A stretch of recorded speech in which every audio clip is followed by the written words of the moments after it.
Assalamualaikum guys! Okay na ba kayo sa hiwalayan ng Katnil? Doon ko lang naman kayo kukumustahin dahil alam ko yung iba hindi pa rin naka-move on. Since hindi ako fan ng Katnil o wala naman love team na fan ako dahil sa novel lang naman or sa Shein lang naman yung nagpapakiling sa akin, edi wala na akong pakialam din. Pero before anything else, magsasampay muna. Dahil ang dami ko ang nakikita sa post, mapa-IG, Facebook, kahit saan platform ako at mapunta, Katnil ang topic, pati na rin sa YouTube, ganun pa rin. Ay, di gawan ko na lang kayo ng merenda para naman ma-enjoy nyo yung pag-i-emote-emote nyo sa paghihiwalayan nila.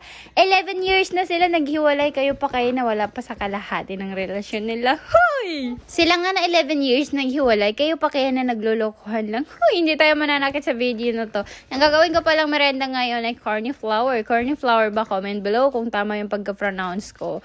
May iba-iba, kanya-kanya pala tayo ng pagtimpla ng sauce. Pwede naman sa tubig, pwede naman yung dry lang. Pero parang nagkamali ako ng pagkatimpla niyan, kaya nagpalit ako. In short, ginawa ko dalawang flavor. Naglagay din ako ng tuyong arena, dry na arena, tapos itlog. Pa yung didip ko lang. Tanga-tanga ako sa part nun kasi hindi pala naka-on ng video ko kaya hindi ko napakita kung paano yung PD, pero kanya-kanya lang kayo ng pag-iisip. So yun lang, hindi tayo pa ng Katnil kaya hindi ako nagluluksa.